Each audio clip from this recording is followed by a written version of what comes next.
Hi friends, स्वागत आहे तुमचं माझ्या हर्षूस डायरीज या चॅनलवरती। तर मी चालले आहे संत बाळूमामा यांच्या पालखीचे दर्शन घेण्यासाठी। त्यांची पालखी आमच्या घराची शेजारी आलेली आहे आणि एका डोंगरावर बसलेली आहे। इकडे चालले आहे मी आता। तुम्हालाही जर संत बाळूमामा यांचे दर्शन घ्यायचे असेल तर व्हिडिओ शेवटपर्यंत नक्की पहा। बाळूमामा एक प्रसिद्ध मराठी संत होते। कोल्हापूर जिल्ह्यातील आदमापूर येथे त्यांचे मुख्य मंदिर आहे। ते धनगर समाजात जन्मले होते, पण त्यांची शिकवण सर्व जाती धर्मासाठी होती। बाळूमामांनी लोकांना माणुसकी आणि नामस्मरणाचे महत्त्व सांगितले। बाळूमामा हे मेंढ्या पाळत होते। समोर जे आहेत त्या आपल्या बाळूमामा यांच्या मेंढ्या आहेत।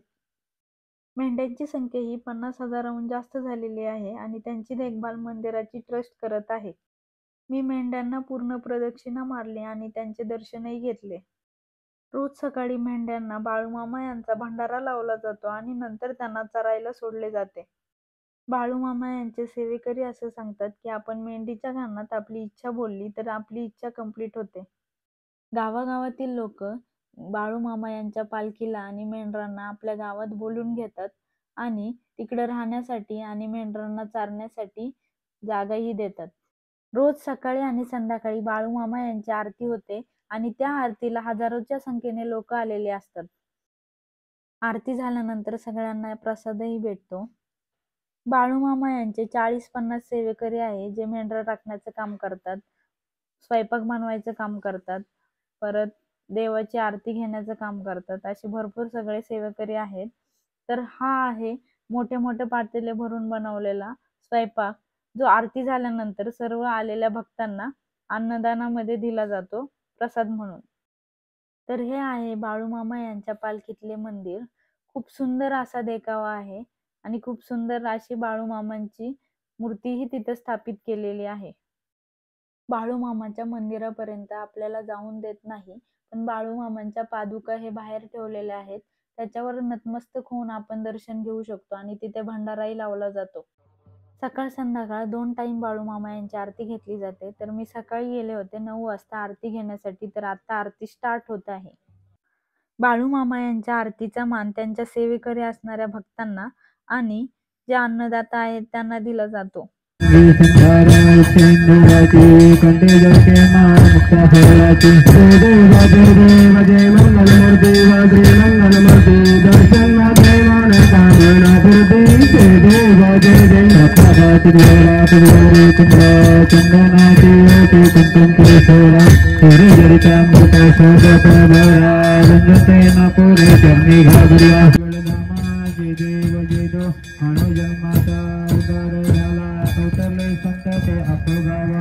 कल्पने त्यांनी चमत्कार केला, बस्तीचे दर्शन भोजन थाळीला। जय देव जय देव जय बाळूमामा, ओ श्री बाळूमामा, आरती वाळू तुझं कैवल्य रामा।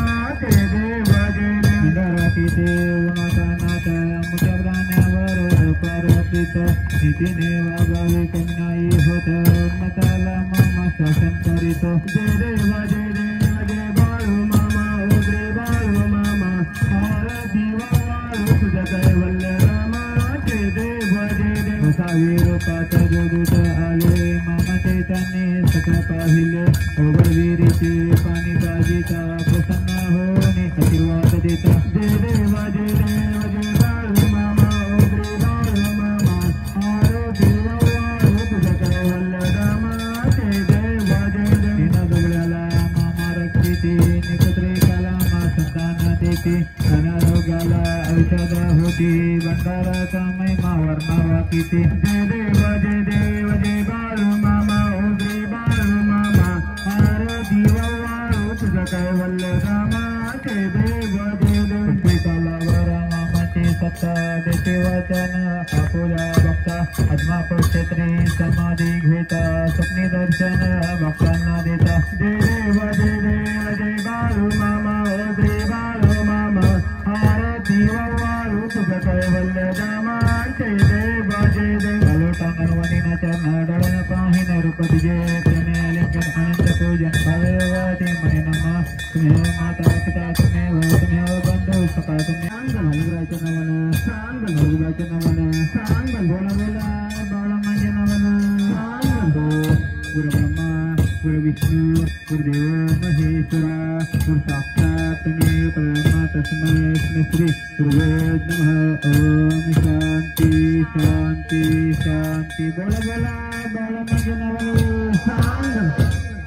आता तुम्ही बाळूमामा यांच्या आरतीचे दर्शन घेतलेले आहे व्हिडिओच्या मार्फत आणि आरती संपन्न झालेली आहे। बाळूमामा यांना त्यांच्या भक्तांनी आरती दिलेली आहे। आरती चालू असताना बाळूमामा यांचे दर्शन घेणे बंद केलेले असते। आरती झाल्यानंतर सर्व भाविक भक्तांना प्रसाद दिला जातो आणि प्रसाद खाऊन झाल्यानंतर परत दर्शन चालू केले जाते। प्रसादामध्ये शिरा, लापशी, डाळ भात, आमटी भात असे वेगवेगळे पदार्थ बनवलेले असतात। आणि मुख्य म्हणजे भाविकांना इथे सेवा करण्याची इच्छा असेल तर ते जेवायला वाढायचं काम करतात, भांडी घासायचं काम करतात, अशी विविध कामं करतात। बाळूमामा यांचा जन्म 1892 मध्ये आश्विन शुद्ध द्वादशीला झाला। त्यांचे आई वडील मायप्पा आणि सुंदरा असे होते। तर बाळूमामा यांचे आदमापूरला खूप मोठे मंदिर आहे। ते भक्तांसाठी एक धार्मिक स्थळ आहे। बाळूमामा यांनी विविध चमत्कार केल्याच्या कथा प्रसिद्ध आहेत। आदमापूर येथे असलेल्या मंदिरामध्ये भाविकांसाठी भक्त निवास, मोफत भोजन आणि इतर विविध सुविधा उपलब्ध आहेत। कोल्हापूरवरून आदमापूरला जाण्यासाठी बसची सुविधा उपलब्ध आहे। संत बाळूमामा हे भगवान शिवाचे अवतार होते। 1966 मध्ये महाराष्ट्रातील कोल्हापूर जिल्ह्यातील आदमापूर नावाच्या गावात बाळूमामा यांचे वयाच्या 74व्या वर्षी निधन झाले। म्हणूनच आदमापूर येथे श्री संत बाळूमामा यांचे खूप मोठे मंदिर उभारण्यात आले। मंदिराची देखभाल ही बाळूमामा ट्रस्टद्वारे केली जाते। श्री बाळूमामा यांच्याकडे भविष्य पाहण्याची आणि लोकांना मदत करण्याची अलौकिक शक्ती असल्याने लोकांचा त्यांच्यावर खूप जास्त विश्वास आणि श्रद्धा होती। त्यांनी जे काही सांगितले ते न चुकता सत्य झालेले आहे। त्यामुळे त्यांच्याकडे भाविक भक्तांची खूप जास्त गर्दी होती आणि ते प्रार्थना करण्यासाठी खूप मोठ्या संख्येने येत होते। आपल्या मेंढ्यांची काळजी घेत असताना त्यांनी अनेक चमत्कार केले आणि अनेक गोरगरीब दलित लोकांना मदत केली आहे। ज्या गावात बाळूमामा यांची पालखी असते त्या गावातील लोक सर्व कामं करतात। भांडी घासण्याचे, मेंढ्यांचं झाडून काढण्याचे सर्व कामं ही त्या गावातील लोकच करत असतात। तर मीही गेलेले तर मीही तिकडे झाडून घेतलं, भांडी घासली। माझ्याकडूनही थोडीशी सेवा करावी म्हणून मी हे सगळं केलं। बाळूमामा यांच्या मेंढ्यांना पवित्र मानले जाते। बाळूमामांच्या भक्तांच्या विनंतीनुसार या मेंढ्यांचे घट विविध ठिकाणी घेऊन गेले जातात।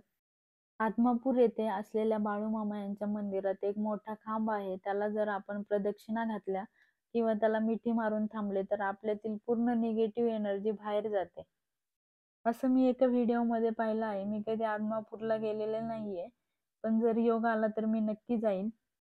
अशा प्रकारे बाळूमामा यांच्या पालखीचे दर्शनही झाले, सेवाही करून झाली। तर हा ब्लॉग मी इथेच संपवत आहे। तुम्हाला जर माझे व्हिडिओ आवडत असतील तर चॅनलला सबस्क्राईब करा, व्हिडिओला लाईक करा आणि जास्तीत जास्त शेअर करा आणि असेच नवनवीन व्हिडिओ पाहण्यासाठी आपल्या चॅनलला सबस्क्राईब करा। भेटूयात आपण अशाच एका नवीन ब्लॉगमध्ये। तोपर्यंत गुड बाय।